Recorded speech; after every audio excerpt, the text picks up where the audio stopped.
Some leaders leave footprints, others leave libraries. You're tuning into the Authors on Mission podcast, where industry giants become literacy legends. In every episode, we talk with authors who turn their brilliance into books that transform lives. I'm Danielle Hutchinson, your host and Chief Creative Officer at Authors on Mission. Welcome to your authorship experience.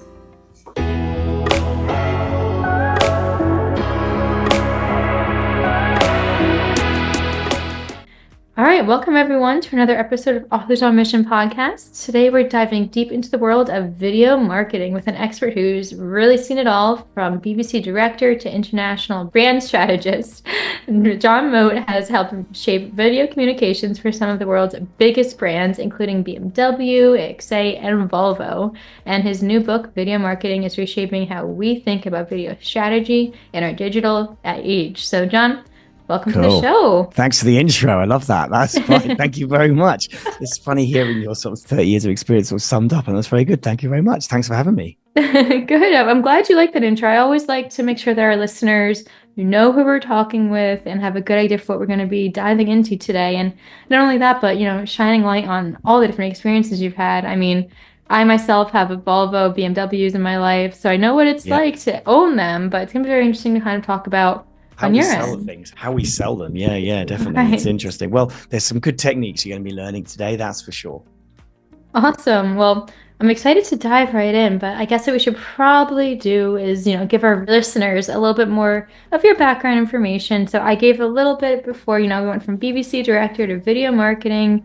Tell me a little bit how that all came to be. How did you end up at BBC? What made you kind of expand from there? Give us all the backstory. Yeah, okay, a bit of a potted history. So, I mean, I went to university, I was running nightclubs, I didn't really know what I wanted to do, and I think that's the classic kind of person who's in marketing. We don't quite know what we're going to do. But I knew that I wanted to do something different. I knew I wanted to travel. And basically, I just thought, working in telly sounds fun. And the BBC I was lucky enough to live just down the road from one of the BBC centres. And just to show how old I was, I actually took a physical letter into the BBC and sort of handed it in and said, can I just get any job going? And they gave me a piece of running work, which is like when you just make tea. And then over time, I was good at it. But what I mean by that is the BBC was changing. And like many people in marketing today, I was doing some camera work. I was doing some writing. I was doing directing. So, had all of these skills. And anyway, I did that, did some big BBC shows, and it culminated with me doing a lot of observational documentary making, which was spending a lot of time with people like heroin addicts or soldiers and things like that. And I ended up going out to the Second Iraq War for 6 months, embedded with the Royal Marines, a British fighting force, saw some crazy things.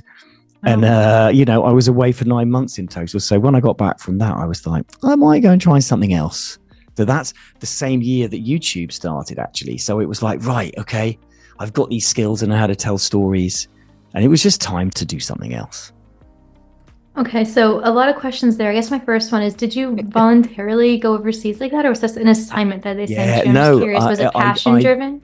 When I was in filmmaking, I was deep in filmmaking, and I really still believe that documentaries are a really powerful force to make the world a better place. And I don't know if you remember, but there was this big conversation around, should we even be there? There was this threat of sort of chemical weapons and a WMD, and there was a big question. I think it was really important that we told the story behind what was going on. And it was done to some success, right? Some of it went very well. And we certainly asked a lot of questions and we did a lot there. So yeah, believe it or not, it was voluntary. But, I was young. I was in my 20s, right? Yeah, you're young. You want adventure. You need to, expand your horizons a bunch. I mean, it sounds dangerous to me, but I think that's, cool. You got to get yourself out there. I'm sure you have just wild stories from your time. Oh, yeah. In television, we call them when I stories. And that's because you sit around in the bar after and you go, oh, when I was in Bolivia, or when I was in Chile, or when I was in India. And, we always have these crazy stories. And I have plenty of those for another day. And you've been to all those places that you just said, Chile, Bolivia. Yeah, okay. Falkland Islands, Namibia, Rwanda, Uganda, all over the world. I went all over the world, and it was an amazing job. But then you settle down and you think, it's quite nice to be at home. Yeah, I could see that. I mean, I do a lot of traveling myself. This past summer, my boyfriend and I kind of went through all of Europe and Asia, did a whole like little lap around, Sounds starting in LA cool. and ending back in LA. Yes, it was great, but none of those places, places where you're actually seeing like very raw, authentic, like everyday life. Or a lot of places Yeah. we went were, very laid back, but also, made for travelers and they're welcoming you in. And I'm sure that's a big difference between what you were doing. Yeah, Or but I maybe I'm think wrong. people around the world are mostly really nice. I mean, you can get caught up in some politics or some other stuff, but I believe people are intrinsically good. And we were very lucky that we were filming very different things and we were welcomed into people's homes and they gave up their bedrooms for us and, fed us. And it was really good. Obviously, in Iraq, they shot at us. So that wasn't so good. But I guess that's apart sort of from, where I was thinking, but apart from that, most places around the world are very welcoming. Yeah.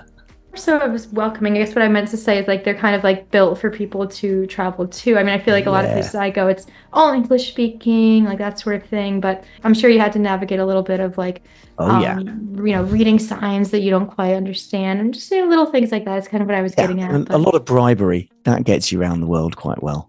yeah, like Bribing your help me way find over directions, right? Well, bribing your way over borders, there's nothing like the arrival of lots of big silver flight cases full of expensive equipment to bring all the customs guys out to impound all your equipment. They know what they're doing. They just want the money. Mm, But understood, right? anyway, So. I've got loads of those stories.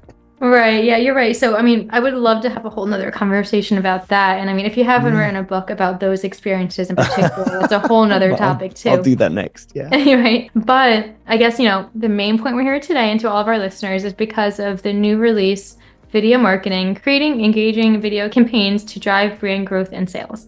Sorry for It's the a mouthful. misspeak there, but Yeah, no, yeah, no, it no. It's a is. lot, and I think that's the problem with a lot of video marketing. It's quite complicated concepts and it's quite big. So yeah, we're still trying to figure out how to summarize these things more succinctly, I would say. Yeah, I mean, just that in itself, the complexity of it, right? All the different aspects that go into it make it so that, Hmm. a lot of times what you're doing might get even overshadowed by other content that's out there, right? Which is where I'm kind of going with that is one of the concepts you do mention in your book is the idea of content soup. Oh yeah, the content So, soup. yeah. And so, I mean, I think that's something we should definitely touch upon today because a lot of our listeners, they're people who want to write a book or who have a book out there, and maybe it's not exactly reaching their target audience as much as they want to. Maybe they're hoping to amplify it even more. I mean, that concept goes from video marketing to books Mm, seamlessly. What kind of yeah. strategies do you offer that can help people stand out of that soup? Yeah, I think there's lots of things. Firstly, I think if you're talking about contemporary brand thinking, the move is towards distinctiveness. I think we spent a lot of time thinking about being different. My book is different in this way. My video is different in this way. My brand is different in this way. But when you've got so many people that are only just slightly different, it's much more important to be distinctive. There's a great book about building a distinctive brand assets by Jenny Romaniuk, I think it is. That's on Oxford. There's some really interesting things around just finding a space in terms of your brand assets, how you position it, which is just distinct. And then you can just stick to that. I think that's really important. So whatever your writing style, it's not just different. It's uniquely you, right? And that's really hard to do. But so therefore what you have to do is you have to find out how you can be distinct amongst your target audience. So if we're making a film for global charity, we need to be distinct within that marketplace. But if we're working for a car companies, how are we distinct in that space? So understanding your target audience, what else is out in that market and how to be distinct in that is really helpful, and then you can build on quality and all the rest of it. But you just need to literally stand out from that soup of content which we're surrounded by. Yeah, I can see that, right? And finding it, of one that's authentic to you, like you mentioned, and not just kind of seeing what works for other people and trying to emulate that, right? You need to find whatever it is for you because, Yeah. If you're following others, then you're just adding to the soup rather than making your own bowl of it, right? Yeah, exactly. And I think generally as well, if you could understand the targeting of your content, I'm always banging on about emotional drivers. And this is big in the book and it's big in all the work that we do with the brands that we work with. when you are starting to tell someone a story, there is something that they care about, the reason they're going to be interested. And it's not just like a benefit. It's like, what do they care about? What's their emotional driver? What is it gets them up in the day? Are they scared? Are they happy? Do they want to save the world? Are they scared about money? And if you can tap into that emotional driver and you can leverage emotions, that's when your content starts working. It starts driving. And you start getting into this very interesting area of system 1 and system 2 thinking, which if you want to talk about, I'm happy to talk about, but it's like a proper deep dive into it. But this idea that your brain thinks in 2 systems, and system 1 is very emotionally driven. And if you can start talking to the emotional side of people, we start impacting and they change their behaviors very quickly. So if you can be distinct and you can connect emotionally with people, you're 90% of the way there, right? But if you don't stand out and you don't connect emotionally, you are just literally floating around in a sea of soup. Yeah, and I assume that a lot of your work with BBC, for example, naturally kind of dove into people's emotions, being that, you're reporting on perhaps more complicated and tough topics, right? But I guess I wonder, in terms of writing, well, if you want to touch upon that, we can. I was going to say, I try to relate that to writing, which maybe is a little bit more difficult because you can't actually see what is on the screen. You have to find a way to describe it and attach yourself to the emotions in another format. Yeah, but I think it's easy to think of emotional driver like, oh, there's an emotional film, or here's a charity film and I'm upset by it. But an emotional driver is really, what is the thing that these people are worried about?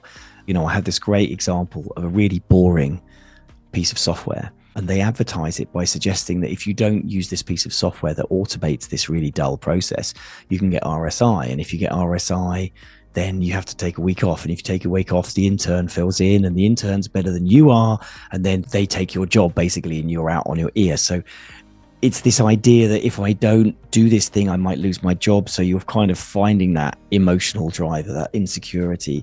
And I think you can do that in the written word as well as you can do with film. It's understanding, what is the thing these people care about, think about, worry about, get happy about? And then you can just show that you understand that. Yeah. It's interesting to think because, a lot of times when I talk to authors, they're not actually as truthful as you were just for, where, if you're out for a week, you might be replaced. Like that sort of mindset. That's so real and something that a lot of people just don't go outright and say.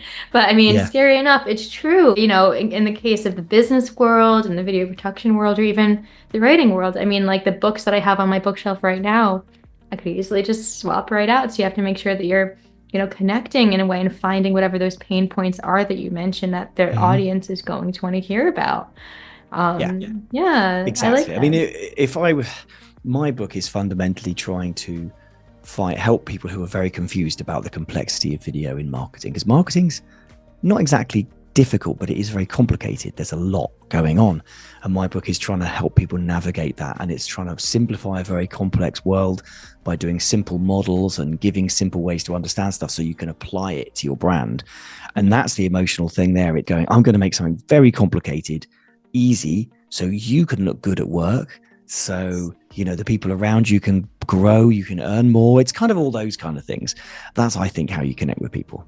Yeah, just trying to find whatever it is that they need and kind of getting onto their level and offering them a solution for it. Yeah, exactly. So is this something that you touch upon in your book? But I know there's many different strategies and success stories and failure stories. But I guess we should narrow that question down before I dive into that.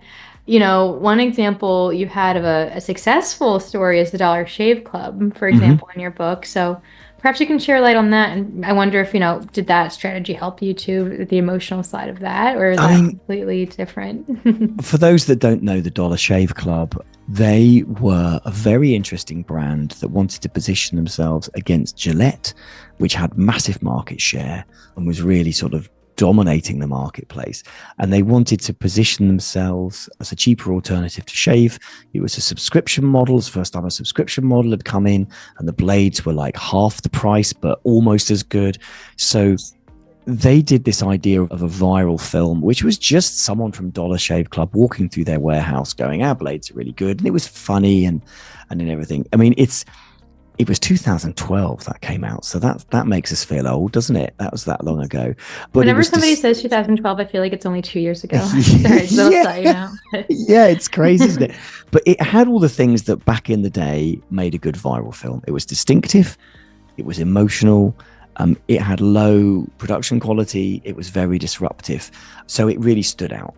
And I think it says a lot about where we were then and where we are now. So it reflects a lot about where we are now in the proper marketing. Real marketing is about understanding the classic 5 Ps of marketing, right? Product, place, price, promotion, people. It's like that one film established all of those things. But equally, it was back in the day when you could, without too much media spend, do a cool viral and you could cut through. And those days, unfortunately, have gone, which is a shame. But there are very few viral sensations coming genuinely from brands. Yeah, TikTok and all the rest of it, maybe, but it's very hard to cut through. So even if you did something today like that, you would still need to put a lot of media spend behind it to cut through in the same way that they got back then. But yeah, it was a very, very successful thing. The fact that we're still talking about it as a case study, however 13 14 years later, it was very much kind of beginning of the journey for brands about what they could do. And it was one of the first digital only films that had low production quality. It was up against Gillette and they were spending millions and millions on their ads. And what it did is it just said, look, this is funny, our product is good, give it a try, right? And it was really, really good positioning. Yeah, yeah. I mean, sometimes it's about just like that simplicity and doing, what you can, but doing it in a more creative way, being real. So yeah, I can see how a lot of your strategies worked for that. And like you said, years from now, we're still talking about it. Yeah, and because it was the beginning of something, right? It was Heavy and Babies or the Ford car films or, some of those things. It was all very novel now, but unfortunately, now we are drowning in the things, right? They're everywhere. So we need to be much more strategic. And the other thing about that Dollar Shave Club, it was what was really good. It was for everybody. Well, it was for everybody that shaves, but that it could be men and women. It was all sorts of things. So it was a very mass market thing. And, it could have been on television, but they just didn't do it because it was running very effectively on digital. Yeah, and I guess that's a whole other topic to touch upon too, is the difference between, TV commercials and digital ads, right? I mean, that's Mm-hmm. something you touch in your book as well, being in the market for so many years. How is It's a that, it's it's a big topic, that, isn't it? Sorry, what was your question? No, I guess sort of, how has this changed your perspective and strategies over the years? I was actually just talking with somebody about this not too long ago about how, in our age group, in our generation, we went from, VHSs to now Netflix, right? So in the shape of your career, like the platforms for which you're making this digital content has changed drastically. Has your strategies for creating this content changed as well? Yeah, Or I mean, this is a massive question about where I marketing is guess and so. It's about a where little content, bit because bigger. what we're talking about is we're talking old school mass media measured in terms of eyeballs with not very Mm. measurable effective. You couldn't measure effectiveness, but like super brand, like stuff like washing powder and these things which went for everybody. And then we're balancing that against the more direct response digital, very measurable. You get CPCs, click-through rates, all these kind of things, direct attribution of sales. And Yeah, there is I was gonna say I have a guess where you're going with that because nowadays we have like content that's just directly like tailored to you based on what they know about you. Is that correct? yeah, And exactly. So now we can be laser targeted. Look, you can have a piece of content to people who live in Alabama that like finger knitting, right? That are between the age of this and this and live on that side of the street, and we can be super targeted and we know everything about them. And so there's this big dynamic in marketing at the moment. Is television dead? Is it all about like this very targeted advertising? And I don't think it is. I think television still has its place. If you need to talk to everybody and you just need to get brand awareness, TV's great, although it is dying. But again, the streaming services who have traditionally not carried adverts, they're struggling. So they're starting to carry adverts again. But the new advertising, digital TV, is still much more targeted than traditional television, when it was just for everybody. So yeah, techniques are changing. Television still has its place, but obviously the joy of digital is it's completely targetable and completely measurable. yeah, yeah, and I guess there's always pros and cons to that as well. I mean, I'm sure that, the way that you approach it in the market and creating these videos, it goes from making it general to more specific. Hmm.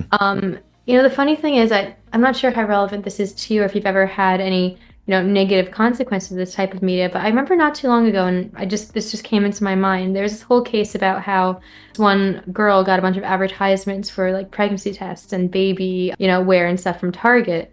And, pretty much it had been that like Target and like the algorithms figured out that she had been pregnant before her father even did. I wonder if like Hmm. you've ever had any sort of case studies or anything like that where like maybe it wasn't so good that we have such targeted ads these days. Maybe it's a far-fetched question, just something that No, popped no, into no, no. my You've mind. come again. You've hit on a You know really, what I'm talking really, about? Do you remember yeah, that case? absolutely. Yeah. I mean, Yeah, I okay. remember that specific case, but what we're talking about now is should advertisers know more about our lives than we do or that we want them to? Yeah.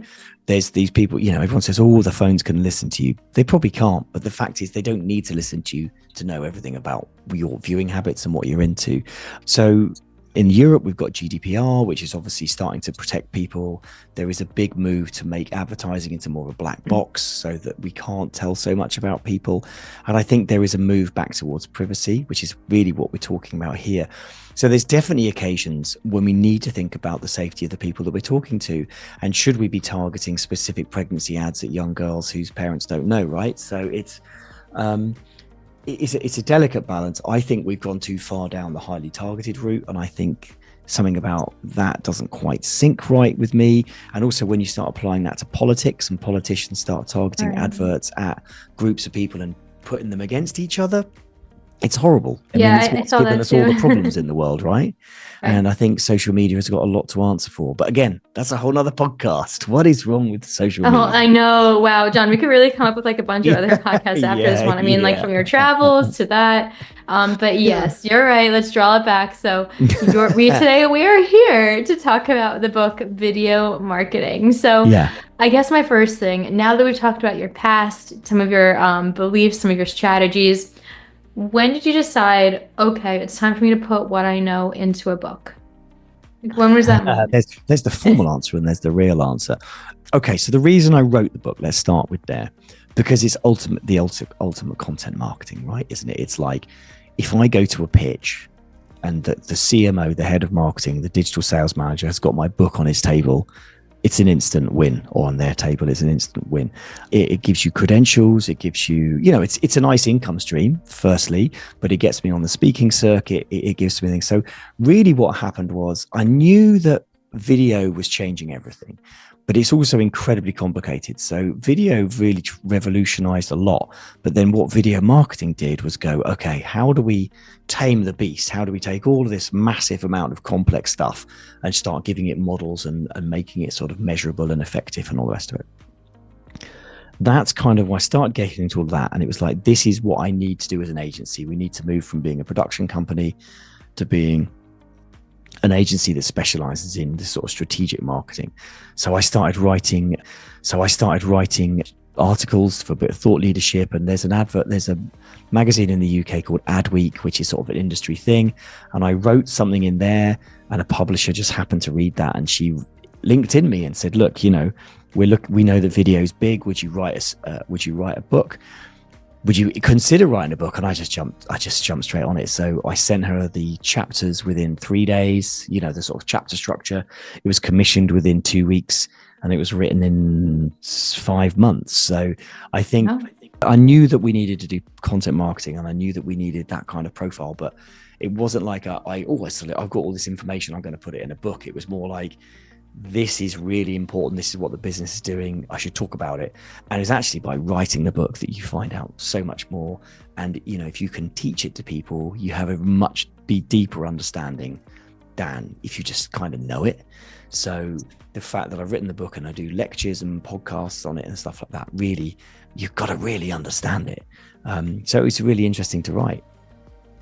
and that's a whole other topic that, sometimes people don't touch upon. I mean, we all hear, when you have a book with your name on it, it's going to give you more opportunities. You're always going to be selected for whatever position it is. If your book is on the boss's table that's interviewing you, like you mentioned, it's a Mm. great way to build credibility and show that you know your stuff. But I like that you said the process of writing it teaches you even more about it. I like that Yeah. because you probably had to do so much research and find the case studies and put it all together. Mm-hmm.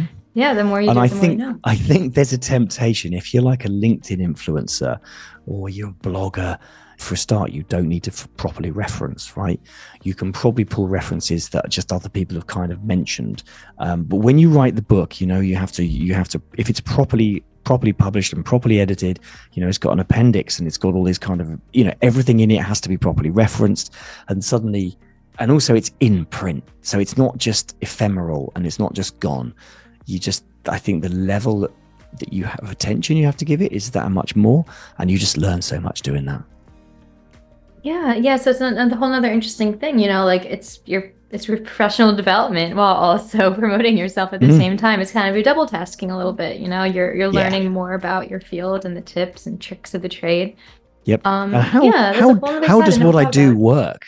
It's kind of like, for me, I had to Mhm. build models. Like, it's really important to understand where you are on the sales funnel. But okay, so where I am, but how do I describe what kind of content? So we come up with a model of hero, hub, hygiene, help, different models to understand different types of content. And it's like, in the fact that you're trying to explain it, it means you create these models, which means that you can then be better at what you do. Yeah, exactly. I'm so funny. I'm typing myself a little note here because that's something I would like to explore even more, just the concept of I write blog posts all the time. I'm like, that's something I want to think about more because by writing those posts or by helping my editing clients or my ghostwriting clients, I develop those skills just by doing it. So that's like a whole nother Mm. concept you don't quite think about. You think you're just doing the task and you're immersed in it, you're passionate about it, you're loving it, but you're learning more skills as you do it. And that's exactly what That's happens to you it. in the writing It's all about process. getting better all the time, isn't it? Yeah. And John, did you write this all by yourself? Did you have any, angel writers or I guess ghostwriters maybe for you on your No, own or just no, I mean, completely. The first edition was really hard, Mm. because I'd never done it before. I had a good editing team, but I just sat down and did it. The second one was much easier. I didn't really, I think I sort of drowned in information. And if you read the first, the problem with video marketing is it's all of video and it's all of marketing and it's all of content marketing. It's so big. And I tried to explain way too much of it. And it's like, I in its history and the psychology and the psychiatry and like loads of Right. brain chemistry, and it's like it's a really dense, like that's what most people say, it's like it's a really dense deep read. The second one, it was like, okay, what do people really need to know to harness it? So we stripped it back a bit, and I think if I did a third edition again, it would be much more like, just here's the things that you need to do. So it's more of a practical guide, but again, it's an evolution of how we tell the story. Now, to clarify correctly, are you saying that your current book wasn't a practical guide, or is it video No, marketing? it's yeah, it is. Oh, it's definitely a practical guide, but it still Okay. has a lot of history and theory and psychology, which is really interesting. It works as a book, but maybe the next thing I would do would be a lighter sort of guide, like half the size, just so people can Mm. dip in more easily and take practical things. But if you want to deep dive into it and understand why content works and really how to map it out for a big brand, it's good. It's all in there, and it's got practical tips for smaller people. But what I mean is, I probably just dove too deep in some areas. So the second book was just about taking some of that out, because otherwise it's too much for people to read. I think the first Yeah. book was 90,000 words, and the second one was 75,000, and I think that was a good thing. Yeah, I mean, you could probably even cut it down even more. Like some books, especially like the easy, like reading really quick books, 20,000 words, 30,000 words. So, Yeah. but I mean, that would require a lot of kind of filtering through what you need to know, what you Mm. should know, what you have to put in there, that sort of thing. I call it the expert's paradox. Like the more you know about a subject, the more you just want to like talk everything about it. But, Yeah. you might be losing readers if you put too much information in there. Like sometimes you just need to get straight to the information. So I see exactly what you mean. I Yeah, wonder, it's have a you learning curve. considered doing a whole nother edition one, even like even smaller, even more, to the point? Well, the publisher's keen for me to more focused on the American market. So it's kind of, obviously we're based in the UK, so it's, my clients are British, and we have got some American clients, and publishers being publishers, they want me to sort of move into other markets. So it's kind of like the next one would be probably a bit more globalized, I think would be the way it would go. But also I think what's happened between the last edition and now is paid media is so much more important than it was then.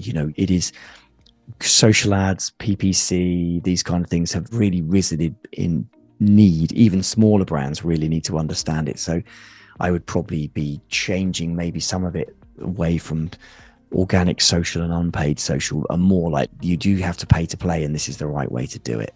So everything is evolving, it's digital marketing, right? By the time it's come out, it's almost out of date. The Chinese market got my book 4 years after I wrote it.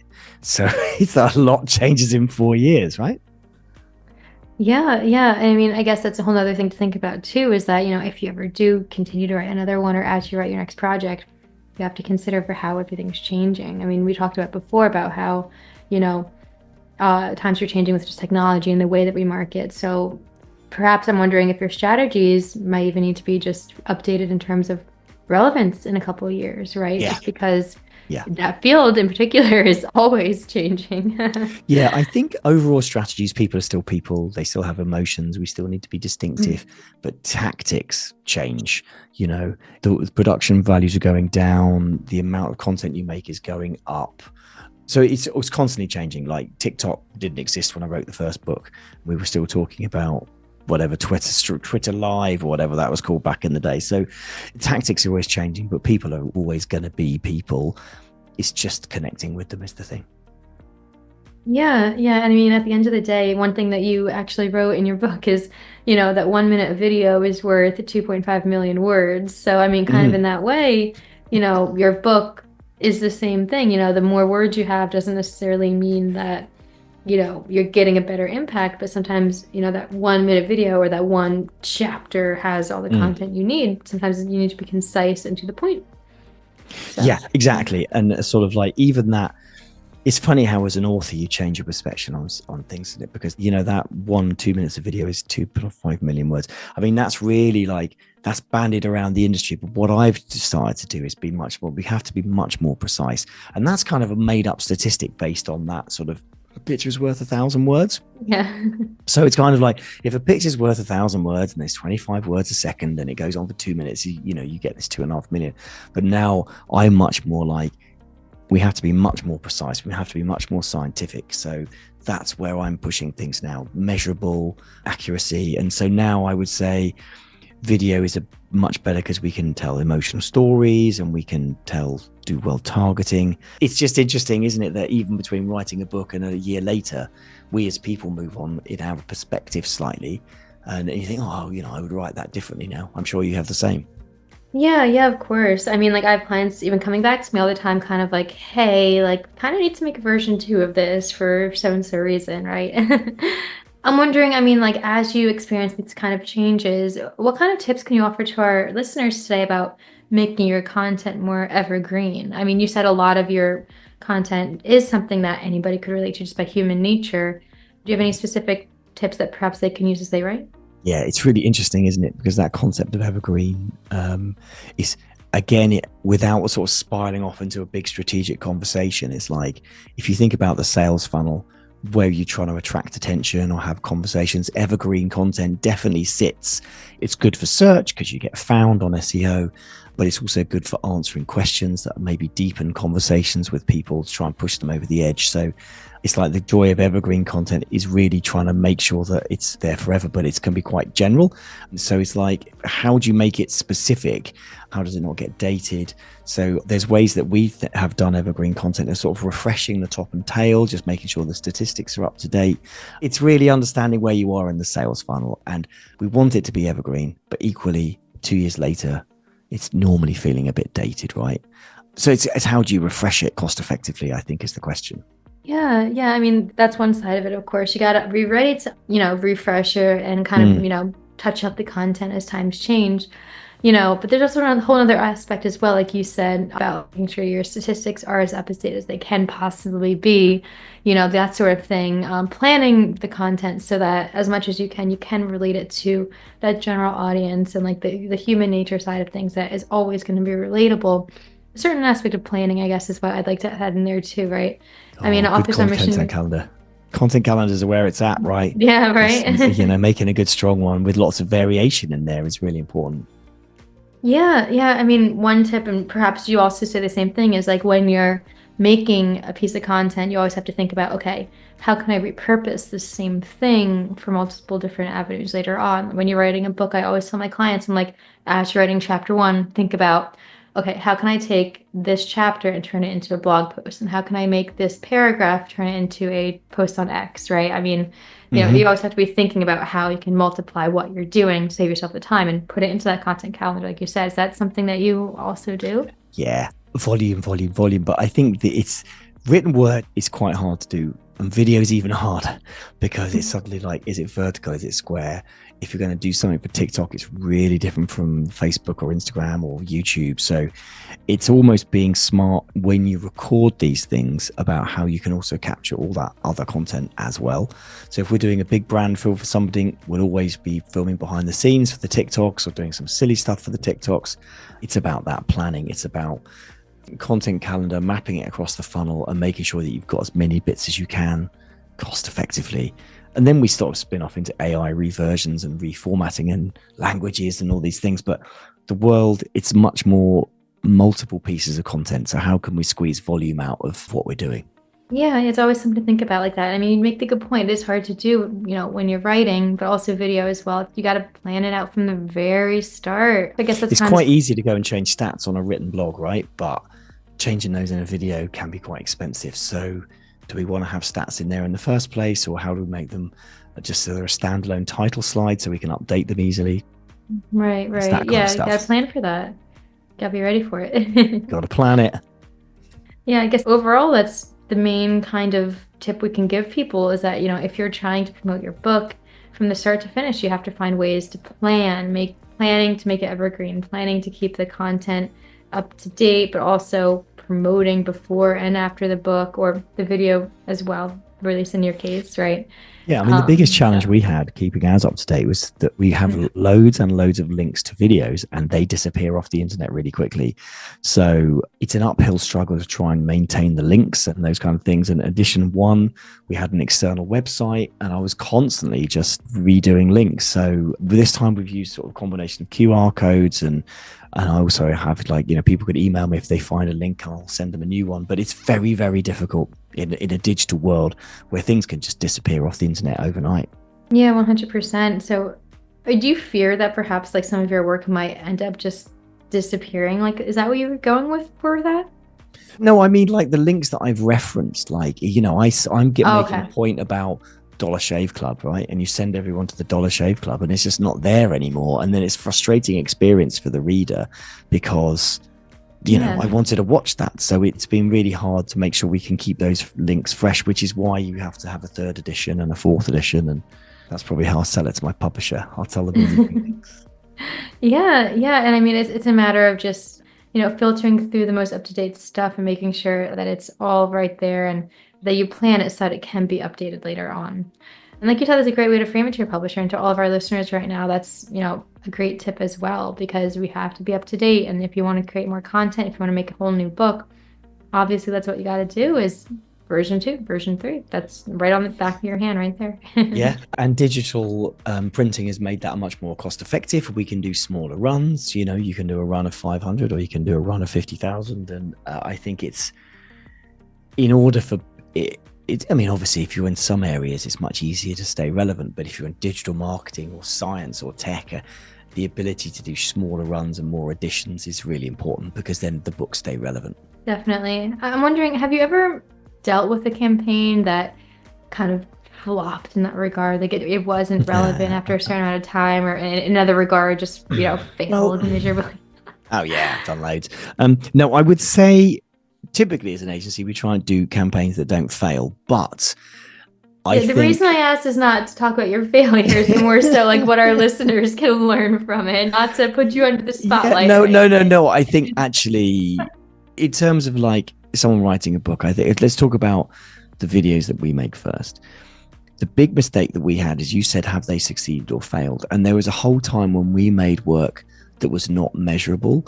We'd make a film, we'd go online, and we couldn't measure the success of it. So that probably is a failure, right? Because I can't prove that it's been successful. So now it's very much about how do we measure clicks? How do we measure attribution? How do we measure sales? So that is really the big thing for me. I think if you want a lesson from the world of video marketing about failure, it would be to look at the Peloton, very, very famous sort of Peloton ad. Now, when did that come out? I think that was about 3 or 4 years ago. The Peloton ad came out, and basically it was a video of a woman who had a Peloton which she'd been given by her husband, and he'd given it to her so she could stay thin, right? It was very tone deaf. It was very misogynistic. It had overtones of sort of sexism to it. It's like, you need to lose weight, here's a Peloton. And, you know, it was immediately jumped on by Ryan Reynolds, who did a spin-off ad for his gin, which is where the same actress from that Peloton advert went and met friends, and they were all sitting around drinking gin, talking about how terrible her husband was because he'd bought her a Peloton. And it's really easy to be tone deaf about your target audiences and just to get the nuance wrong. And these days, when it can be snatched up and it go around the internet, and a week later a competitor kind of undermined your campaign, it's like, yeah, just really consider the messaging that you're giving people. Yeah, you know, it's funny. I do remember that Peloton ad. As you were talking, I had to kind of like look it up a little bit, and I was like, yeah, kind of like not very tasteful, especially like that would never fly now, of course. Well, I mean, it was 2020, so that was, you know, it was only, that's 4 years ago. It makes you wonder then, like, why, like, what were they thinking? Well, that would have been I mean, look, I can't guarantee it, but if you told me that everyone in that room was male and 40 who came up with that ad, I wouldn't be surprised. And they're trying to target it at young women. So I think this idea of having the people in, especially if you're talking to Gen Z, having people in the room who are Gen Z. If you're talking about women's sanitary products or health products, have some women in the room. This shouldn't be a revelation, right? That makes sense, yeah. This shouldn't be, oh my God, yes. It's like, yeah, just middle-aged white blokes can't tell everybody what they're thinking and how they're feeling. And that's how you get such a failure with that Peloton ad, because one woman in that room would have gone, yeah, that's a terrible idea. Yeah, I mean, I guess what we can pull from that then is for any of our listeners who are, you know, creating content for videos or for their books as for well. Anything, yeah. You need to run it by people, right? Like get a beta reader to read over your latest chapter, you know, get a woman in the room to sit in on your pitching your fitness equipment advertisements, right? You never know how it's going to land with an audience until you test it out. I mean, it's better to... And what's in your head might not be how it's coming across. So right, yeah. Be authentic to your audience, understand the audience, of all types of content. And that goes back to the emotional driver that I'm talking about right at the beginning. It's like, what is the genuine emotional driver of that? And yes, the emotional driver of a Peloton purchaser might be to get thin for their husband, but it doesn't sound like the one that's going to resonate with the most people. You know, what about some like self-worth maybe, or health, but right? not the majority these days, I guess. So it's really understanding the emotional driver of the audience that you're talking to. Understood. Well, you know, Jon, as we start to sort of, you know, come to the end of the conversation today, I'm curious to know a couple of things. And the first thing is, do you happen to have a copy of your book with me right now? I do. Obviously, okay, I think I saw it.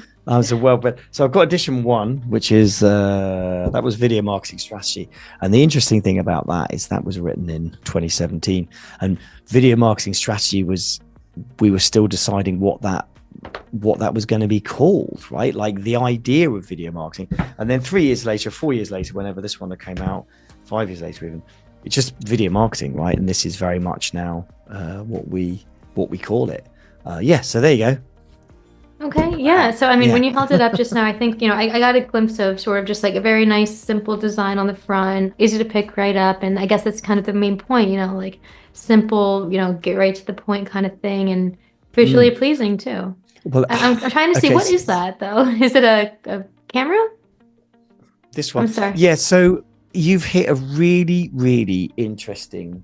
I could talk at length about how different regions and different countries have represented the book. So it's in Italian, it's in Russian, it's in Portuguese, it's in Brazilian, and every market has its own thing. So I'm published by Kogan Page, and they have a very sort of specific house style. So it's quite difficult to come up with things. So I wanted orange because I wanted it to stand out and be distinctive. So I had a good look around at what else was in the market. The first one has got a very busy, like, Okay. triangle to represent strategy, and then there's all these things like thinking and targeting, and it's too much. So the reason we ended up on this one is because it's speech bubbles for conversation and play buttons for video. So it's really just like a simple diagrammatical Yeah. thing, because you can get really too busy. Although the tagline's not brilliant, but it says what it is. Yeah, I mean, the reason I asked is for some reason on my screen when I looked at it, I was like, wait, that's not what I saw when I was looking at your book. But then I looked it up, I was like, okay, no, it was just far away from the camera, just to clarify. But, again, very nice and simple. And, that kind of reflects what we've been preaching here. And, the best way to, capture your audience is to keep it simple most of the time and, draw upon their emotions. I mean, the bright red is something that's going to draw your eye to it, excite you about it, right? So I can see how even there Yeah. you kind of had that thought in your brain to Yeah, follow those it has emotions. to stand out. The thumbnail has to stand out on Amazon as much as anything. So what we wanted to do was have the word video marketing so people know what they're going to get straight away. And then the tagline is create engaging video campaigns to drive brand growth and sales. So we understand that the emotional driver of our audience is they ultimately want to grow brands. That's what they're trying to do. So we're trying to resonate with them from the beginning. So just by reading the tagline, they know what they're going to get.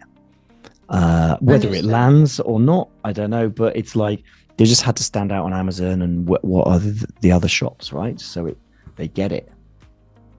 Yeah, yeah. I mean, again, that's just like another amazing tip that we can give our listeners, make it stand out, draw those emotional appeal, keep it nice and simple. Um, any Get the reviews. I mean, yeah, I've got Get the for review. I was tips gonna on how say to any sell last books. Yeah. tips that we can add in the reviews then. That's that thing we can end off with then. Tell me a little bit more about that. What would The first book, I didn't realize how important, like, obviously I would get more money if I sell it through the publisher's website, right? Or a business stand or through a shop.